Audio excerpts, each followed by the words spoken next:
Seja bem-vindo ao Aula Podcast. Eu sou o Guto Rocha, estou aqui com o Rafa Martins, Dado Schneider. Hoje a gente vai falar de negócio. Como que os negócios funcionam? Rafa, quando tu dá palestra e fala de digital, tu acha que todo mundo entende como funcionam Facebook, Google, Amazon, Apple? Não, com certeza não. Na verdade, eu acho que isso, inclusive, é um dos trunfos de todas as empresas, né? Boa parte da base só usa, né? E se tu pergunta como é que eles ganham dinheiro, não sei, eles são grandes e tal, né? Eu sei porque há uns meses atrás, minha mãe lançou uma loja, né, de artesanato. E aí Online ou... Não, física. E aí ela falou, mas ninguém sabe que tem a loja, como é que a gente faz para as pessoas saberem? Vamos fazer um anúncio no jornal. Daí eu falei, não, vamos fazer no Google. Daí ela, mas dá para fazer anúncio no Google? Deu sim, mas tu acha que o Google ganha dinheiro como? Daí ela, mas me explica. Aí expliquei, né? E dá pra fazer, daí ela mesmo já, e dá para fazer no WhatsApp também? Já. Né? Por que será que ela pensou no WhatsApp? Porque é uma coisa que ela usa e ela sabe que todo mundo... Porque é a ferramenta básica falada no sistema operacional do Brasil. É, o sistema operacional do Brasil. Eu vou passar a usar, eu achei ótima essa frase. E é, né? E quem é que falou aquela frase que... Eu sei que é chavão para quem tá acostumado com o setor, tá? Mas alguém pode não ter ouvido. Se você... Como é aquela coisa do produto? Você é o produto, como é que é? Se você não está pagando, não está pagando pelo produto, o produto é você. Você é o produto. Ou tu paga com dinheiro ou paga com dados. Sem trocadilho, tá? Quanto custa hoje o YouTube Premium? Acho que é R$29,90, né? R$24,90. Tu paga para não ver anúncio. Para não ver anúncio. Esse é o desafio do nosso mercado da propaganda. Tem uma coisa que me incomoda. O que é dado? Porque quando existia apenas os meios tradicionais de comunicação e a Globo inventou o Plim Plim, a gente estava assistindo um filme, tinha o Plim Plim, era uma senha que, né, na nossa cabeça assim, agora vem propaganda. Então, levantava para ir no banheiro ou assistia a propaganda. A gente tá ouvindo uma música ou tá assistindo alguma coisa no YouTube, por que ele não faz plim? Porque entra a voz de uma outra pessoa, a propaganda é muito mais invasiva, foi um retrocesso de décadas. Por que não tem um sinal sonoro para dizer? Eu acho porque o Google não tá nem aí, né? Essa é a verdade. Eu sei, mas é invasivo e é descortês e é mal educado. Mas é que se tu for olhar, tudo parte da mesma premissa, que é a interrupção da alta atenção, né? Sim, eu sei. Mas será que ele não tá fazendo isso só pra forçar tu pagar? Não, é descortês.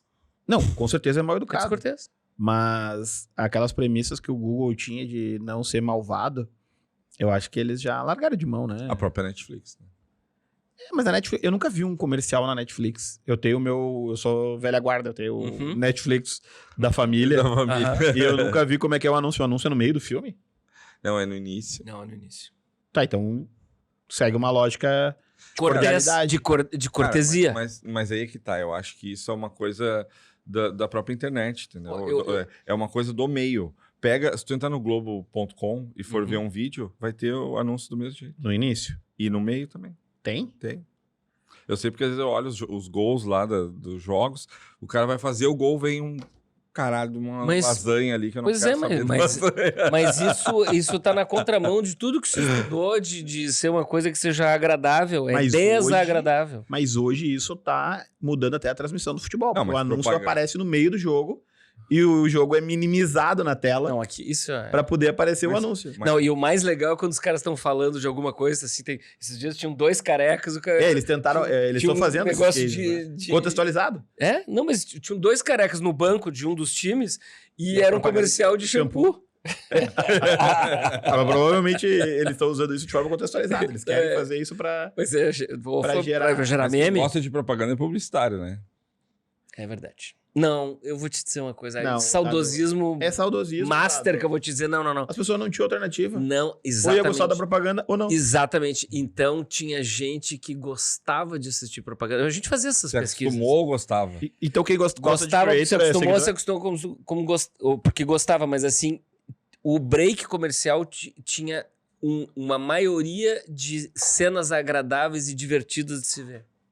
Até que o varejo do centro do país inventou a gritaria dos preços. Quer pagar quanto? A gritaria dos preços. E aí não adiantou mais. E aí quando todo mundo está berrando, ninguém está falando nada. E isso vem daquela lógica, né? Que eu acho que até os próprios formatos publicitários evoluíram, porque nessa época aí, o foco era contar vantagem. Uhum. E agora é contar histórias. Uhum. É isso que engaja, né? Tá, mas eu não entendi. Vocês estão falando que no ápice do storytelling, o passado era mais bem contado? É horrível dizer isso, mas era. Quando foi o ápice do storytelling? Não sei, eu só ouvi O ápice do storytelling. Eu só comecei a ouvir Há quando eu 10 fiz o curso anos do eu- Share. Há 10 anos eu ouço que esse é o ano do storytelling. Mas eu vou te dizer assim, tem alguns... Há 10 anos. Todo ano. Eu vou passar um dever de casa pra vocês, tá? Opa, vou anotar. Bota aí, Luiz XV, tá? Uau! Luiz XV. Luiz XV foi um cigarro que foi relançado no final dos anos 70. Tá? Cigarro? Cigarro. Ele era muito antigo, ele foi relançado no final dos anos 70 e o Brasil parou para assistir o primeiro comercial de 3 minutos. Foi um clipe, tá? Com uma música, que era aquela música The Closer I Get to You, tá? The Closer I Get to You, tá? E era uma história inteira. E aí parou o Brasil, foi o maior storytelling. O Brasil parou para assistir o lançamento do Luiz XV. Só que esse modelo de negócio não dá mais tanto dinheiro como dava Não antes. dá, eu só tô querendo dizer o seguinte, já foram criados, por exemplo, o primeiro sutiã, tá? É um storytelling espetacular, Hoje seria cancelado. tá? Não tô entrando no mérito Desculpa, dos Washington critérios de Neto, hoje. mas Mas hoje assim, o primeiro sutiã o mundo mudou. bem menos. parou o país, porque parava, né? As pessoas, era assunto, um storytelling espetacular. Eu acho que a gente tem uma produção de storytelling infinitamente maior hoje. Com certeza. Porém, a gente não consegue ter mais a concentração de audiência, que foi o que a gente falou no... Mas não no é nosso só episódio contra a anterior. audiência. A gente não consegue marcar por mais tempo. Mas porque tem muita coisa acontecendo. E porque também Vai lá, Data. Pode falar. não atingimos mais O aquele nível de galeria de arte que foi falado no podcast anterior. Será? Sim.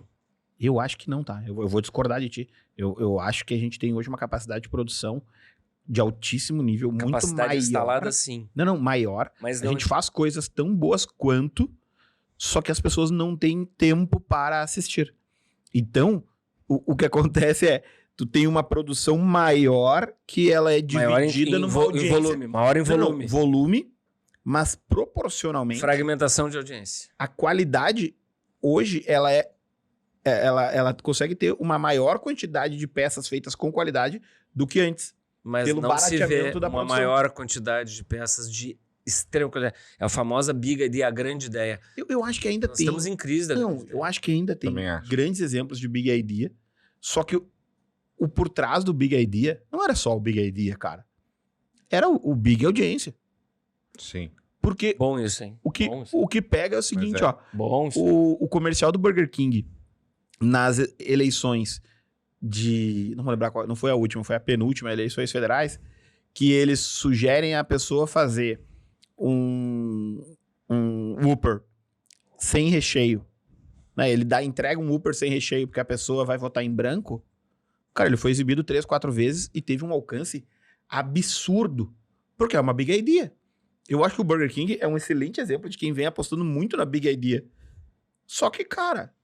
E sempre foi assim, desde lá de trás. Mas eles não conseguem colocar verba de mídia pra cobrir todo o Brasil, porque todo o Brasil tá olhando um monte de coisa ao mesmo tempo. Mas eu acho que Antes, quando o Rafa falou no episódio anterior, e aí nós já vamos voltar aqui pro tema dos negócios, tá? Eu acho que a gente tá versando sobre algo que vai facilitar o entendimento das pessoas. É o seguinte, quando o Rafa tava em casa olhando o televisão que o pai dele escolhia, se viesse um anúncio muito bom ou muito ruim, seria visto igual É isso aí. por todas as pessoas na sala.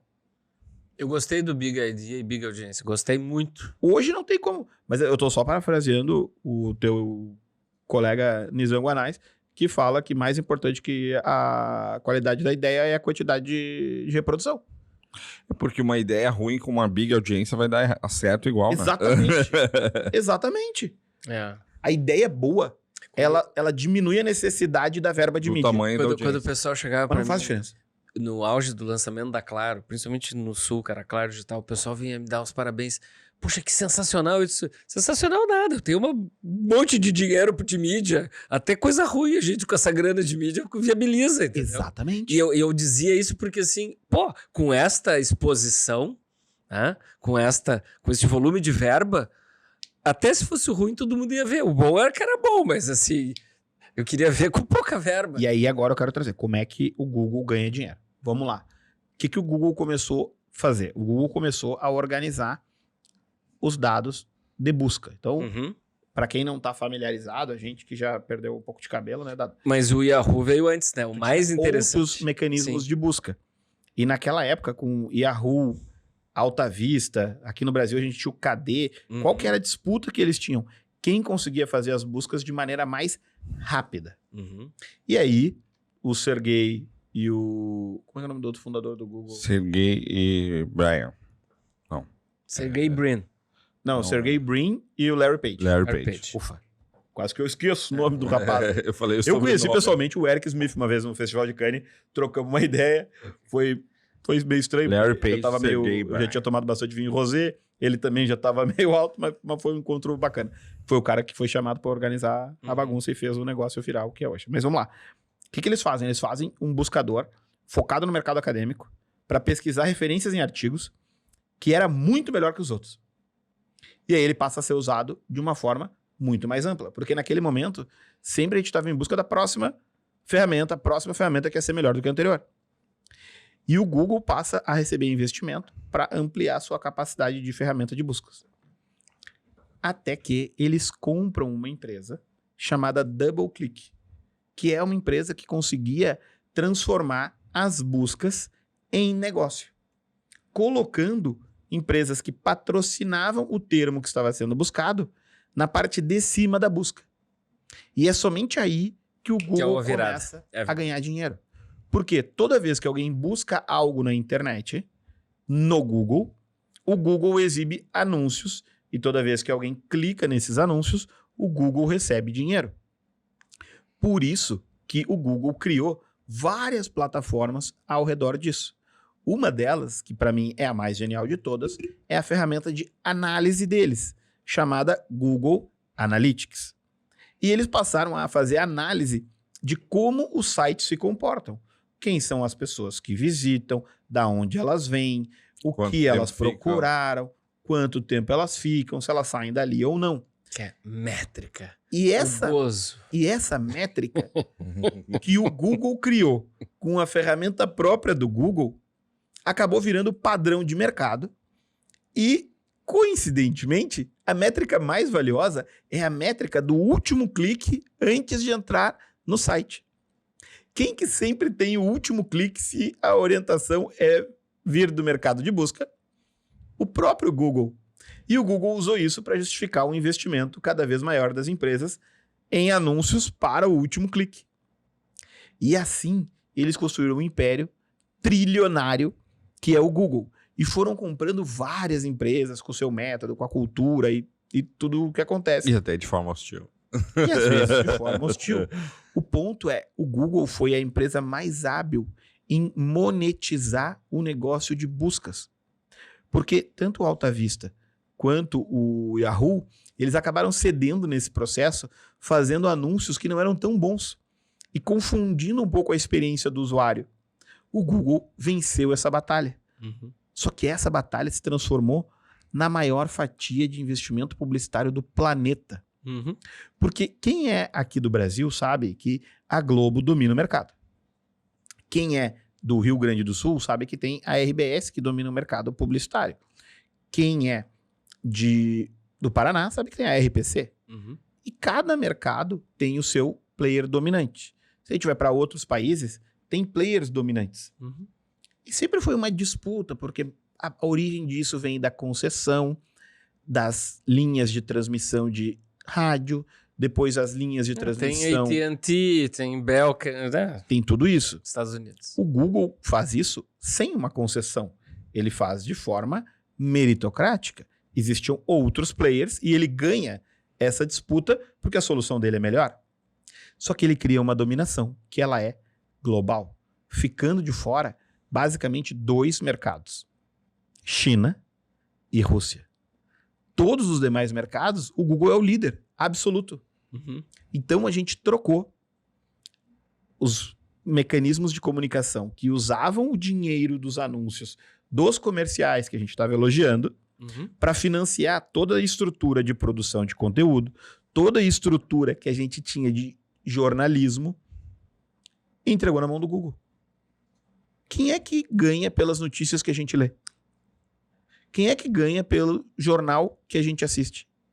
Como é que o Jornal Nacional, ou como é que a Globo, ou outra, a Band, quem é que lembra do Silvio Luiz narrando no SBT, o amarelinho, lembra que a gente tinha que ver na Copa de 94? Quem é que financiava a ida do SBT para a Copa do Mundo dado? Os patrocinadores. O mercado publicitário. Sim. E para onde foi esse dinheiro? Foi pro Google, pro Meta.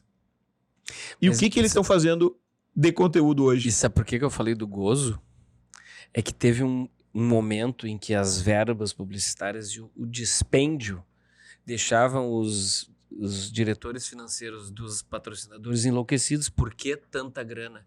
E qual é a segurança que eu vou ter que colocando essa grana eu vou ter retorno? Uhum. Eu já tive que numa reunião dizer assim, eu tinha vários anúncios e o cara disse assim, quanto que este anúncio vai me dar de retorno? Eu digo, não tenho a menor ideia.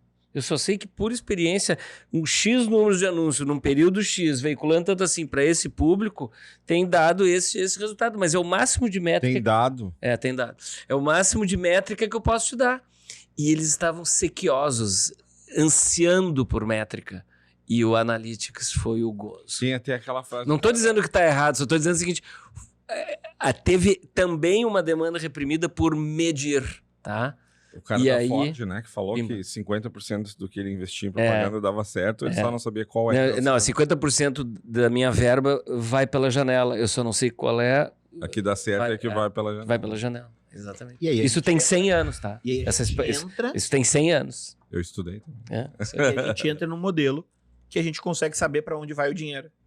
E aí eu queria fazer uma Por pergunta. isso que eu falei do gozo, que assim, Mas- já existia uma demanda, porque quando tu falou do Analytics, o Analytics, além de ser uma ideia genial, Todo mundo queria métrica já. sim. Mas deixa eu fazer uma pergunta para vocês que têm notório saber sobre essa indústria. Vocês acham que a métrica é a verdade? Olha, tia, é uma baliza. É um parâmetro. É um parâmetro. Tu acha que quando o cara busca no Google a marca, clica no link da marca, que é um link patrocinado, e compra, é por causa do Google que ele tá comprando? Não. Não, o Google é veículo, o Google é meio. Ele é meio, não é fim. Eu consigo gerar valor no Google? Depende. Depende. Me dá um exemplo.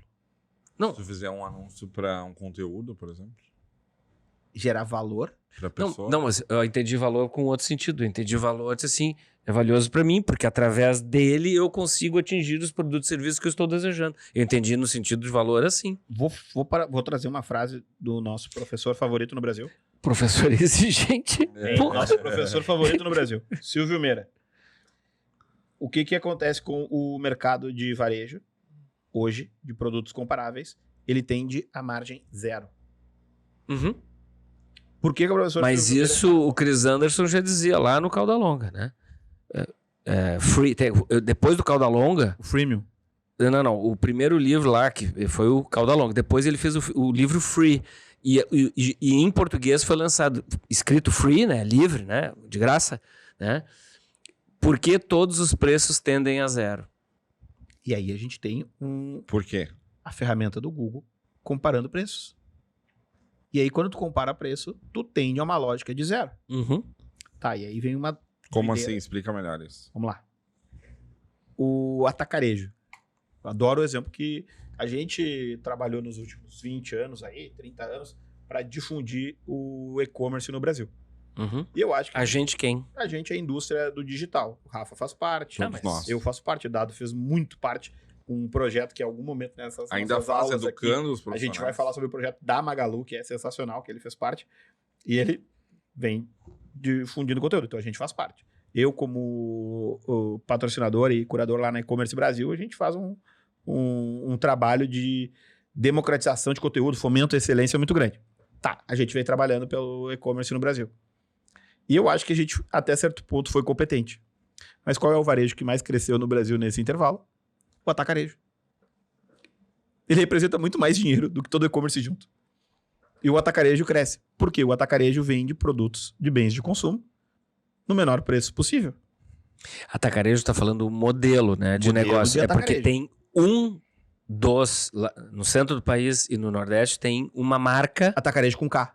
atacarejo com K. Tem. Tá, tem. então, Tem o então, atacadão. pois é, então, mas faz Eu tô falando o é que setor. atacarejo é um modelo de negócio, tá? O que Mas é que que é o tem atacarejo? é que O tem atacarejo é o açaí. atacarejo é O atacarejo é o forte atacado atacadinho. com Não, eu varejo. sei, Não, vamos eu só tô explicar falando o que é. atacarejo é um misto de atacado e varejo. Mas é que esse atacarejo que tá falando E o líder no Brasil é que tem uma nesse marca setor- com K, né? É, e o líder Então tá nesse falando setor do case da marca atacarejo. era sim, uma do empresa, setor. se eu não me engano, francesa ou é holandesa, Qual? que era o Macro.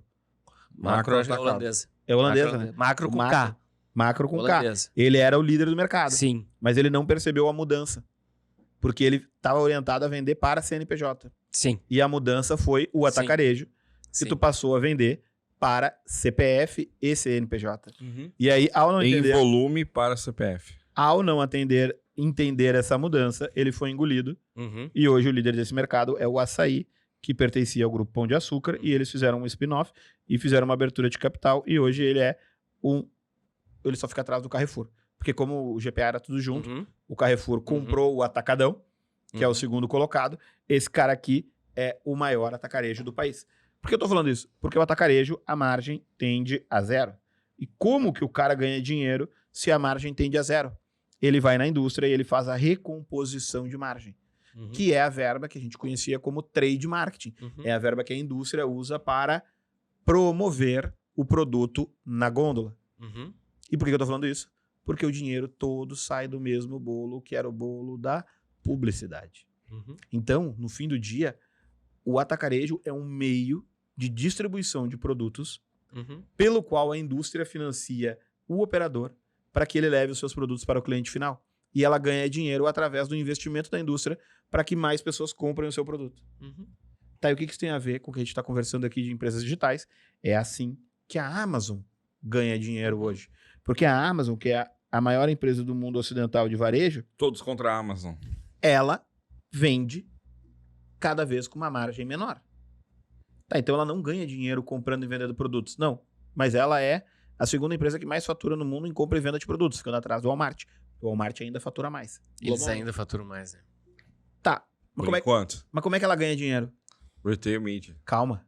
Tem uma outra maneira que ela ganha dinheiro. Ela ganha dinheiro com os seus ativos.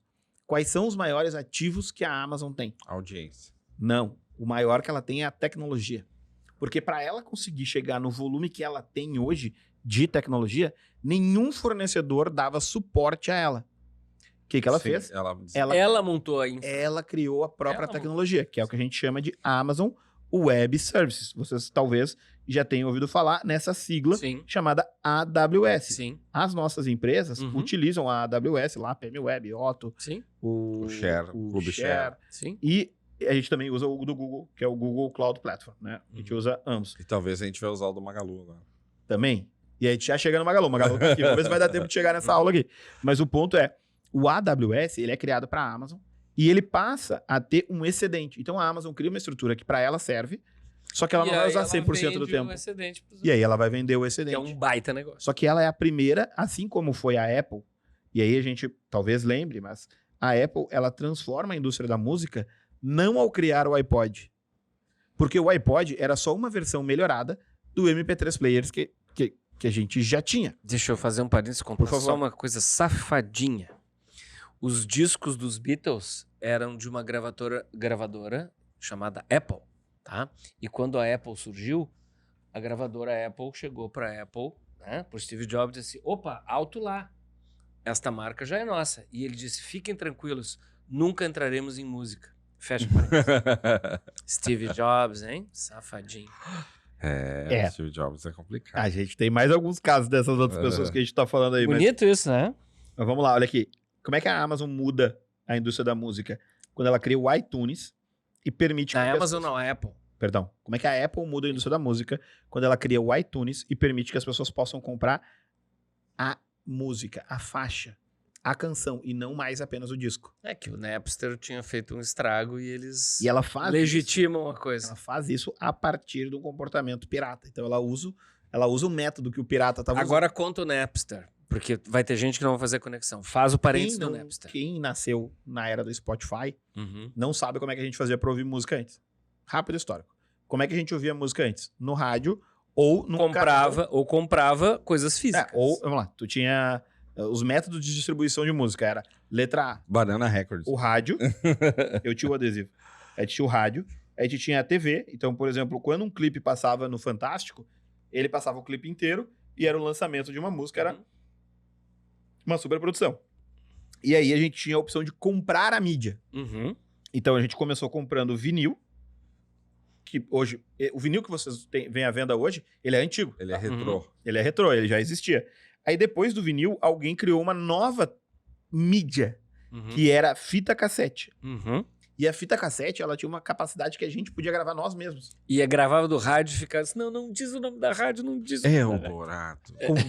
Tal, né? E aí, a fita cassete, ela já era muito mais barata e mais fácil de ser manipulada que o vinil. Porém, ela tinha menos qualidade, mas no momento a gente estava olhando para quantidade, não para qualidade. É por isso que o vinil Não, e volta. tinha uma coisa também, que aí a aula de marketing raiz, tinha uma coisa da posse, tá? O valor da posse era muito forte, porque eu não tinha o disco, mas eu gravava o disco do Rafa e eu me apoderava daquela música. E aí vem um outra... Isso é mágico, tá? Isso é mágico. Queria ter.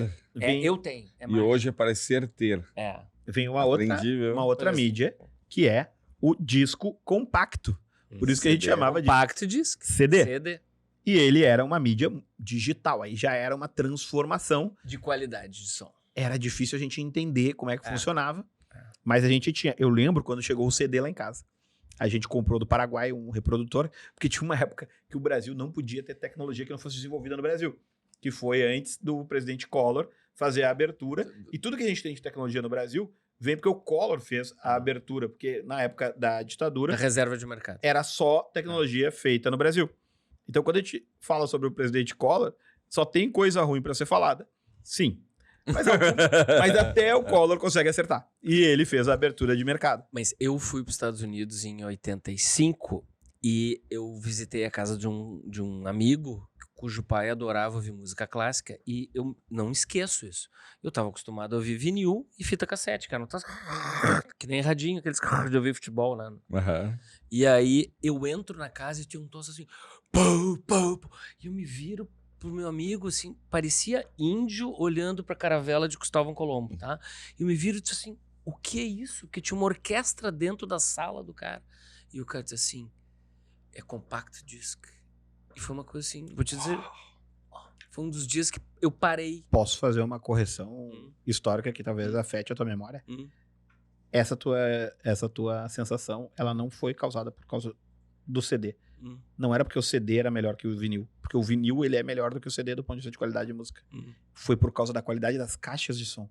Que isso é uma coisa que nos Estados Unidos, até hoje, Infraestrutura. a qualidade das caixas de som são absurdamente maiores do que as caixas de som que a gente tem aqui. Tanto no mercado do Reino Unido, japonês e americano. A primeira vez que eu entrei numa loja da Best Buy nos Estados Unidos, eles tinham um setor Era da Disney. loja chamado Era Disney. Magnolia, Era Disney. que era uma sala fechada, como se fosse um estúdio, que tinham várias marcas diferentes de caixa de som, marcas das quais eu nunca tinha ouvido falar, mas eu tenho a sorte de ter sido contratado por um músico, Aires Potoff. Foi ele que me contratou lá pra PM Web. É um virtuoso músico flautista que toca no mundo inteiro. E o filho dele, o Tarek, que é o nosso fundador lá, eles me ensinaram muito sobre música. Nunca tinha notado a diferença de uma caixa de som. E aí, quando eu entrei nesse Magnolia, é transformador. Foi essa a experiência que eu tive. Foi essa a experiência. Foi assim, foi ouvir a caravela de Cristóvão Colombo. É transformador. Às vezes é mais impressionante que tu ouvir alguém cantando ao vivo. Porque quando tu ouve alguém cantando ao vivo, tu não esteja, talvez, numa acústica tão boa. Volta. Volta. Napster. Chegamos no CD. Fecha a aba. Aí, quando o CD vem, ele tem uma coisa que a gente conversou num podcast que talvez a gente solte um dia ou não, que é o nosso primeiro. Secret. O Filme piloto, que deu origem à série. que o Dado fala sobre quando ele compra o Apple, o iMac e não cabe mais disquete, mas cabe CD. Porque o mesmo CD que gravava música é o CD que roda o software. Uhum. Porque é um formato de mídia digital que serve para gravar arquivos. Uhum. Então, por que não cabia música no disquete? Porque o disquete não tinha tamanho de memória para isso. Já o CD tinha. A revolução. 700 mega. Exatamente, 720. E aí, Essa é a revolução o que acontece aqui? de armazenamento. É A gente- infraestrutura. O disquete. A gente gira sempre na infraestrutura. Viu? A gente chega em infraestrutura. E aí Eu a falei. gente consegue gravar disquete no computador. Perdão, gravar CD no computador. E aí a pirataria veio. E aí, como é que tu faz para ter acesso? Nesse momento, a internet se difunde e vem as ferramentas que permitem que a gente troque arquivos peer-to-peer. Que depois isso foi o método usado para que o Mercado Livre entrasse no mercado, que era do usuário. O que para quer dizer o peer-to-peer? usuário. Sabe o que eu não sei? Peer-to-peer. Pessoa para pessoa. É? Person to person? É. Ah, eu nunca tinha me dado conta disso. Muito obrigado, Rafa. De nada. Lembrando que foi assim que o Mercado Livre entrou no mercado e assim que o OLX Tá, mas volta pro entrou no Napster. mercado. E aí, as pessoas começam a fazer pirataria. Uhum. E o maior portal deles era o Napster. Depois vem, quando o Napster tem que sair do ar, o Pirate Bay. Pera, o Napster, as gravadoras foram pra cima dele. Porque era pirataria. Uhum. Não tinha ninguém ganhando. E aí veio o Pirate Bay, que é o maior de todos. E aí a gente faz uma pausa e dá um dever de casa para assistir o documentário, acho que é Som na Faixa, Só na faixa. Só na faixa. que Do é Spotify. a história do Spotify. E o Spotify é a empresa que consegue capturar a transformação posterior ao iTunes. Tá, e o iTunes fez o que na sequência de Pirate Bay e Napster? O iTunes, ele começou a vender faixas. Eu sei, tá? Eu tô perguntando pra continuar. O iTunes, ele começa a vender faixas. Uhum. E o Spotify cria o streaming de áudio. E aí tu começa a ouvir música de forma legal, Uhum. paga por anúncios. Mais uma vez, a indústria da publicidade financiando a história. Ou você paga para não ouvir anúncios. E aí nós temos um desafio, que até hoje o Spotify não conseguiu ganhar dinheiro de verdade. Mas ele é o líder do mercado. E aí tem uma parada legal que vale a pena a gente... E tem a um gente outro trazer ponto pra aí, cá. né, do Spotify, que ele ganhou o jogo, que é a instantaneidade de tu ouvir a música. Sim. Porque antes no Pirate Bay tu tinha que baixar, esperar baixar, né? Tanto que na série, só dando um spoiler aí, o auge foi quando o cara clicou e a música tocou. Né? Uhum. Os É uma engenheiros instantaneidade. trabalhavam Sim, para sim. isso, né? Olha só, Porque ficar pensa qualquer carregando, música, tá carregando. Quando bota fez aqui, assim, quando veio... já tá tocando. Essa foi. E o Spotify e o streaming de música, ele se transforma junto com o iTunes, porque o que acontece com o iTunes? A indústria da música faturava, né? Então, vamos lá. Vamos pensar aqui a curva de receita. Enquanto tinha o vinil, ganhava isso aqui. Aí depois veio o cassete, fita cassete veio pra Sim. cá. Aí veio o CD, veio pra cá. Aham. Aí veio a pirataria. Aí a receita começou a fazer assim, ó. Pra você que está só ouvindo, é um gráfico subindo e um gráfico descendo. Não sei se eu é. consigo- Não, é. é um gráfico Só subindo. ouvindo, só ouvindo. É não verdade. adianta Quem tá mostrar. só ouvindo, eu tô mostrando o gráfico subindo e descendo. Boa, audiodescrição. É. Temos que ser inclusivos. Aí, quando começa a cair o gráfico, vem o iTunes. E o iTunes, ele não faz o gráfico parar de cair. Mas ele reduz, desculpa, ele reduz a velocidade da queda. Estamos piorando Piorando cada vez menos. menos. É. Frase Exato. da Schneider. E aí, Não, essa frase é do Joelmir Betting. apresentada por Dado Schneider. Mais popularizada recentemente, mas E essa aí, do ó, Joelmir Betting. a gente tem a entrada do streaming e o streaming faz com que a indústria volte a faturar mais do que o ano anterior. E aí o mercado de shows também começa a faturar mais. E hoje a indústria da música está num patamar acima do que estava na época No do auge CD, do CD. por causa do streaming. Uhum. Mas ainda não está justo a distribuição de dinheiro. Nem pro Spotify. O ponto aqui é que o Spotify não tá lucrando demais e os músicos de menos. Os músicos estão lucrando de menos e o Spotify tá lucrando de menos. Uhum. Não conseguimos ajeitar esse modelo de negócio ainda. Uhum. Ainda. Mas os músicos hoje têm outras fontes de receita que não é a venda das suas músicas, que é os shows e a monetização da sua audiência. Uhum. Por isso que os músicos hoje são creators, e a gente falou de creators na última aula. A gente estava falando de Spotify, de Apple E eu tava falando de Amazon. Por quê? O AWS, a Amazon começou a vender a tecnologia excedente dela para outras empresas. Inclusive, se eu não estou enganado, o Spotify roda em AWS. Acho que sim. E aí, a Amazon começou a ganhar dinheiro com tecnologia. E ela descobriu uma coisa. Quanto mais produto eu vender, maior é a minha capacidade de tecnologia, mais dinheiro eu vou ganhar na AWS. Quem que é o CEO da Amazon hoje, depois que o Jeff Bezos se aposentou e foi cuidar de nave espacial? O cara que fez essa transformação. O cara que criou a AWS. Mas, além da AWS, hoje tem um canal de receita que cresce absurdamente na Amazon e que provavelmente vai ultrapassar a AWS, que é Retail Media. Explica pra nós o que é Retail Media. Retail Media é a monetização da audiência do varejista, né? A gente viu que... Explica melhor. Nos Estados Unidos, por exemplo, nos últimos anos, a geração Z pesquisa algo para comprar no site da Amazon e não no Google. Isso faz com que o site da Amazon tenha uma audiência muito grande. Muita gente entra lá todos os dias. E ele viu que ele pode monetizar essas pessoas que entram lá, porque é uma audiência muito grande, né? Então, os varejistas como um todo, eles têm espaços de grande atenção das pessoas, de grande audiência. Muitas pessoas vão lá. Mesmo a loja física. Quando a gente fala de retail media, não é só na internet. Como é que a gente chamava isso, Dado? Não, o quê? Vender espaço na loja física? Não é o trade marketing? É. Sempre existiu. Sim, sempre existiu. Mas é que agora é mais chique falar retail. Só que a Amazon, acho que tem um... Aí o Guto é especializado nisso também, pode nos ajudar. Mas a minha visão é que a Amazon foi quem puxou esse assunto, né? E porque aconteceu um marco, que eu li pelo professor Scott Galloway, que em um dado momento, quando é que foi? Foi em 2019? Que a venda de mídia da Amazon ultrapassou a venda somada de todos os jornais do mundo. Sim. Então a Amazon vendeu mais mídia do que a venda de todos os jornais impressos. Sim. Então aí começou a se dar atenção para esse assunto também. E Dado, o que eu acho que tu colocou muito bem antes é o seguinte, ó. Tu falou de um cara chamado Chris Anderson, né? Chris Anderson era o editor da Wired. Né? Uma revista famosa americana de tendência. Revista é um portal de conteúdo impresso. Né? Revista portal de conteúdo impresso.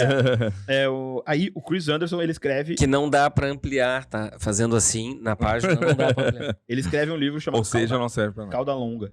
E ele vinha a Porto Alegre. Você estava na palestra dele? Sim. No F5 da Abrad? Não, eu vi em São Paulo. Um abraço aí pro César Paz. Eu vi em São Paulo. Calduro, Chris Anderson. Coelho, E o Chris Anderson tá na gênese do Twitter também, né? Exatamente. Aí o Chris Anderson, ele faz esse livro Cauda Longa. O que fala esse livro, Dado? Que quando a gente consegue ter uma... Não é percepção, uma imagem de marca.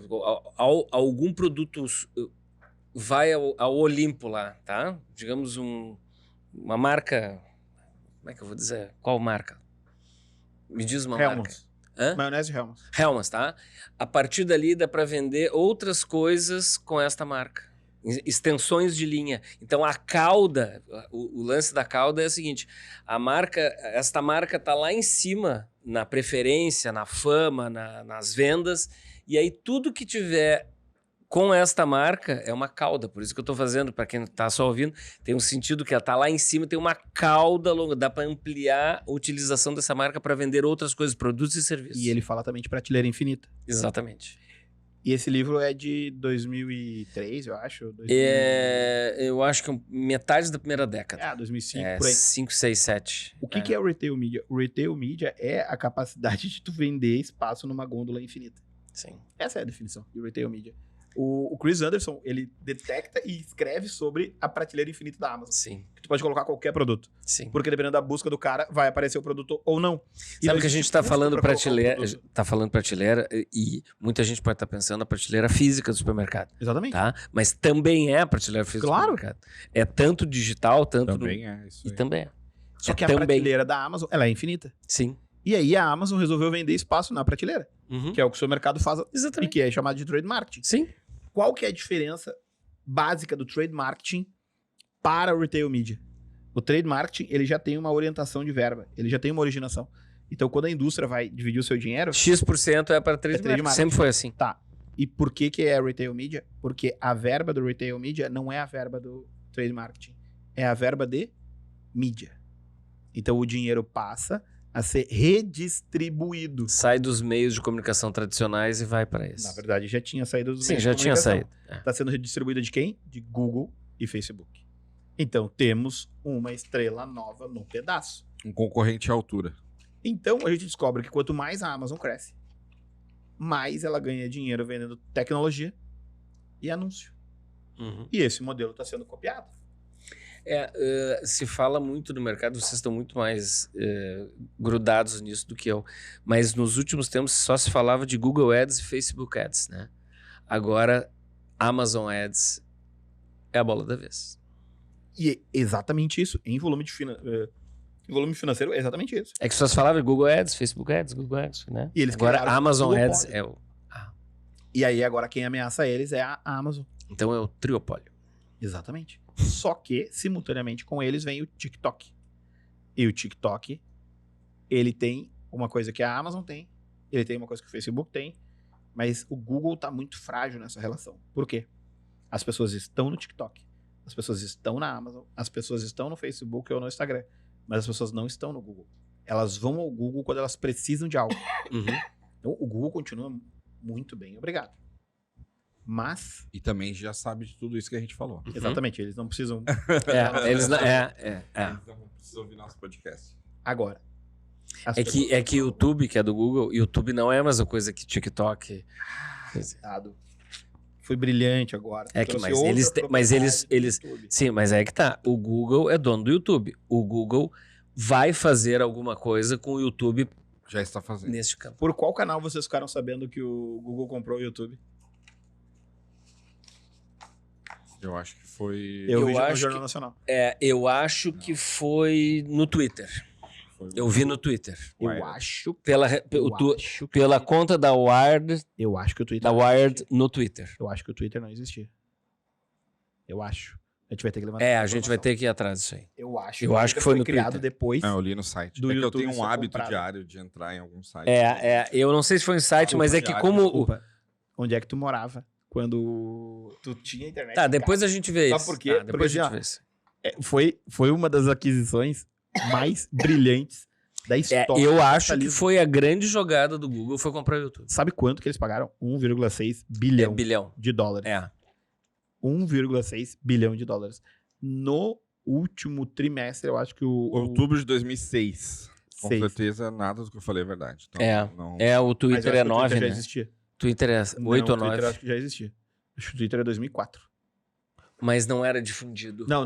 loucamente. Não. Eu acho que o Twitter explode em 8. Que data foi? 2006. O ano que o Twitter foi campeão do mundo. O Twitter foi criado em 2006 também. É, mas o Então não Twitter... Não. Foi no Jornal Nacional. A gente viu no jornal. Não, eu vi um site.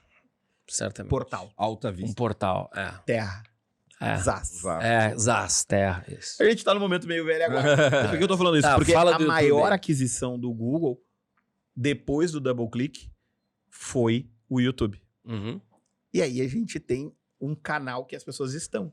As pessoas estão no YouTube. O YouTube virou Uhum. o sistema operacional da televisão. Uhum. Essa frase é do professor Scott Galloway. Uhum. A do WhatsApp é minha. E a Casé TV é a Globo da internet. E essa frase é do Rafael. Agora, o que a gente tem aqui é... As pessoas estão no YouTube, mas elas não estão no Google. Só que o Peraí, YouTube, desculpa, ele tossiu, eu não ouvi. as pessoas estão no YouTube, Aham. mas elas não estão no Google. Uhum. Então, o que o TikTok vem fazendo? Ele vem quebrando barreiras mais rápido do que o Google. Sim. Então, ele vem transformando ele mesmo numa loja. Uhum. E aí a pergunta que fica é, será que ele vai ser um marketplace, como é a Amazon, que ele não compra produtos para vender, e sim ele é um meio de compra? Ou será que ele vai comprar produtos para vender? E como que ele vai se remunerar? Será que ele vai se remunerar percentualmente, como é o caso do marketplace, que fica com o percentual da venda? Ou será que ele vai vender mídia? Ou será que ele vai fazer ambos? Ou será que ele vai fazer tudo? No fim do dia, o mercado está se movimentando. E quem tem a atenção das pessoas, quem tem o tempo das pessoas dentro das plataformas, acaba conseguindo fazer mais dinheiro se tiver um modelo de negócio correto. E esse é um modelo que muita gente Tá, usa, né? e O o- próprio iFood usa Tá, esse e mesmo agora modelo. uma pergunta pro professor, tá? O YouTube Shorts, tá? que é aqueles videozinhos que antes a gente... É uma cópia dos stories. É o YouTube Que é uma Shorts cópia do Snapchat. Snapchat. é viciante.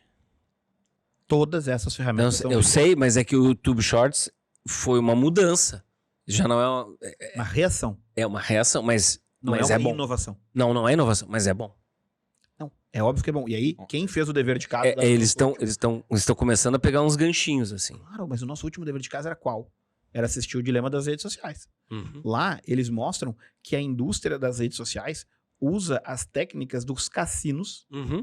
para aumentar a adição, o vício. o vício. O termo certo é vício. É adição, é vício. Né? A gente traduz do inglês, É. addicted, É. mas Dopamina. é vício. E aí entra a tal da dopamina. Uhum. Porque toda vez que tu gira para baixo, vem uma novidade. Uhum. E aí a gente utiliza tecnologia, dados e a inteligência artificial, não generativa, mas a inteligência Uhum. artificial, para compor uma timeline que cada um de nós, quando for abrir Seja viciante. o seu perfil, a sua timeline, né? Timeline a gente fala porque Sim. é a época Sim. do Twitter, né? A gente tem uma informação diferente. Tá, mas tu tava falando e eu te interrompi. O que o YouTube tá fazendo de reação verdadeira a isso? O que o YouTube vem Que é fazendo, o Google, né? o que o YouTube Via vem YouTube. fazendo é enfiando anúncio de forma descortês Uhum. e vendendo assinaturas. E vender assinatura do YouTube é um dos primeiros modelos de monetização do consumidor final que o Google tem na sua história. Ele passa a se monetizar a partir de empresas, Sim. quando ele cria o Google Business. Uhum. Ele tem o Google Cloud Platform que concorre com o AWS. E ele, para o consumidor final, ele começa a cobrar a partir do YouTube. Então, quando a gente olhou o Twitter, agora X, Uhum. cobrando na gestão do Elon Musk, Uhum. ele nada mais é do que a cópia do modelo que o YouTube estava fazendo. Uhum. Só que deu errado. Eu acho que cedo ele demais, eu acho que ele ainda vai dar é certo. cedo demais. Eu acho que a gente faz análises. Tu apostaria teu dinheiro hoje que vai dar certo? Lembra que fui eu que disse que o Orkut jamais perderia pro Facebook. Então eu não tô no negócio de fazer previsões. Mas, Historicamente isso tá errado. na 0 hora eu falei isso aí. Quem morreu primeiro foi o caderno da 0 hora que falava de tecnologia. Mas do ponto de vista de análise, eu acho muito cedo tu apostar contra o que o Elon Musk tá fazendo, porque ele fechou o capital. Então, vale menos ou vale mais? Honestamente, cara, É a fazenda isso é a dele. opinião de É a alguém. fazenda. Isso é a opinião de alguém. É. Porque uma empresa de capital aberto, ela tem as suas ações negociadas. Agora, uma empresa de capital fechado é a opinião de alguém sobre aquilo. E, no fim do dia, quanto é que vale uma empresa? Isso aí poderia ser outra aula, mas quanto é que vale uma empresa quanto alguém estiver disposto a pagar? Porque se ninguém estiver disposto a pagar, Não vale nada. não vale nada. Então, assim, eu acho... Mas 70% é bastante. Mas é que é 70% na opinião de alguém. Mas é que tu não tem Mas nenhuma. mas não é a tua. alguém como se fosse um leigo, né? É Não. alguém que faz isso antes de todo mundo. Mas todos deixa eu nós fazer uma pergunta. nascer aqui. Está à venda? Não o está, X? mas isso não invalida a avaliação da empresa. Eu... É uma metodologia que não foi criada para o X, é uma metodologia que é usada em todos. Nós vamos chegar em politização da decisão. Eu acho melhor concordo mudar. contigo, Dado. Eu concordo contigo. Eu acho que toda É. análise que está sendo feita É. sobre o X... Já tá com ela viés tem político. base em Já viés tem viés político, político. e não Pode em viés ser. de negócio. Aí você assim, eu não E gosto eu dele. sempre parto Eu do não viés gosto de dele, eu torço contra. Exatamente. Exatamente. Mas Elon Musk... É isso. Elon Não. Musk é Acho um uma análise personagem. rasa. O Elon Musk é um personagem Ele polêmico. ele é uma persona, tá? Ele é uma personagem polêmica. Então, assim, agora No uns, passado vi ele a 3 metros de uns gostam e outros Só não. falando besteira. O homem mais rico do mundo. O cara que fez o foguete... O cara que financiou a tecnologia que faz o foguete dá ré. Enquanto todo mundo fala que foguete não dá ré, ele foi lá, provou e transmitiu Mas eu, ao vivo. mas eu acho interessante, não tô defendendo nem atacando, eu acho interessante que por mais que ataquem ele, o pessoal continua tweetando, né? Não, e O pessoal continua é tweetando. uma... E lendo tweets. Ele é um Rockefeller da nossa geração, sabe? A gente tem quem gosta, quem não gosta. Será que foi monopólio? Então, dica de filme, tá? Todos têm que assistir Cidadão Kane. K-A-N-E. Cidadão Kane. Mas não foi essa referência da banda, aquela que Sabe- é no Rio Grande do Sul? Sim, mas sabe o que é o Cidadão Kane? É a história de William Randolph Hearst, o primeiro grande magnata bilionário das comunicações, tá? Quando vocês pegarem o carro na Highway 1, tá? Que é de São Francisco a Los Angeles, tem 1 hora, assim, o mar tá aqui, no topo de uma montanha tem uma mansão gigantesca chamada Xanadu, tá? Era a mansão do Hearst. O Hearst era tão bilionário que o Cidadão Kane foi inspirado nele. Aí a gente bota... como é que tu falou, o cara que tu citou há pouco O agora? Elon Musk? O Elon Musk, não, foi citado agora. Quem? Tá, mas assim, o Elon Musk e esses outros bilionários são essas figuras icônicas que foram sempre Total, eu falei atacadas. Rockefeller. Rockefeller, tá, falou. Fui eu que falei. Vão ser o Rockefeller, o JP Morgan, o Carnegie, do Carnegie Hall, ele era do aço lá, o Vanderbilt, que era, sei lá, esses bilionários americanos Carlos que Slim. construíram. Esses que construíram o quê? A infraestrutura dos Estados Unidos, esses caras vão ser sempre atacados. Então, são cíclicos, são coisas de época. Pra O fechar. Rockefeller já é uma segunda geração, o Hearst veio antes. Pra fechar nossa aula, Tem frases que eu aprendi aqui durante o podcast. Frases? Opa. Então, tá, Pra fechar minha parte aqui, pode ser? pode. A gente aprendeu aqui, eu aprendi, né? Que a qualidade da ideia é diretamente proporcional à necessidade de compra de audiência. Gostaram dessa frase? Concordam? Eu tenho que ficar pensando. não sei. Eu tenho que ficar pensando. Vamos deixar pensar. Não, deixa. sobre isso. Não sei, eu Se a acho que ideia é boa, tu não precisa comprar tanta mídia. Não concordo. Depende. Eu acho que tem um ponto mínimo. Porque se a tua Sim, ideia Tem um piso, boa, tem um piso mínimo de exposição. Isso, no fim Mas do se a dia, ideia é ruim, ela não vai viralizar, tu vai ter que comprar mais mídia. Exatamente. No fim do dia é o lance da viralização. Então, assim, se tu consegue Então, viralizar... Tem um piso mínimo. Então minha frase está certa. O desafio é ter a habilidade de monetizar, não necessariamente criar tecnologia. Total. Quem vence no mundo dos negócios... Quem tem a habilidade de monetizar. Exatamente. Ok. E o varejo tende a margem zero. Essa... Isso pra mim é a genialidade do Chris Anderson com a sequência do Free, né? Freemium. Ah. É. E isso é um exercício bem interessante. A gente não quer assustar ninguém, tá? Mas se Isso. você tá no negócio de vender produto que outra pessoa também vende e você não tem nenhum diferencial, a probabilidade de você ser engolido é muito grande. E o sentimento de injustiça, por que o mundo tá fazendo isso comigo, isso Não vai te ajudar em nada. vai ser crescente de agora em Com diante. quantos anos você aprendeu que o mundo não é justo? Uma informação. As redes de supermercado que mais crescem na Europa e nos Estados Unidos, e aqui eu poderia dar 2 exemplos. A Audi na Europa, que também está presente nos Estados Unidos, e a Lidl, né, que é L-I-D-L na Europa também, ambas alemãs, e a Trader Joe's nos Estados Unidos, cerca de 90% do mix de produtos que eles vendem são marcas próprias. Porque marcas próprias não são comparáveis. Então, quando a gente fala do atacarejo como Que é o que a tendência, Apple faz. a reação do atacarejo para ter uma outra marca, uma outra tendência é um supermercado só de marca própria. E aí eu deixo essa pergunta deixo o dever de casa. Quando você vai às compras no supermercado aí na sua cidade, você tem comprado mais marcas próprias ou as Crescente. marcas de mercado? Mas isso tem em rede de farmácias. E aí a pergunta é, você sabe diferenciar uma marca própria de uma marca de mercado? Eu acho que tem a chancela, o aval do lugar que eu tô indo. Eu entro nesse lugar aqui, pode ser pela internet também, né? Eu entro nesse lugar, se esse lugar tá vendendo esse produto não pode ser ruim, porque eu confio no lugar, na marca, ou seja, no supermercado, no varejista. Aí a gente vai precisar de uma aula dada. Eu posso deixar umas tarefas de aula para o professor dado. Acho Pode. que tem que falar uma aula de marca. Tá bom? Tem muita gente a aprender de marca. Eu acho que tá num momento muito efervescente. E tem de gente falar falando de marca sem ter conhecimentos básicos dos fundamentos de marca. Mas falar, até o cactus do meu filho fala, né? E rebola. Terminou a aula, né, gente? Terminou a aula. Tchau, tchau. Valeu. Calma que tem uma última lição.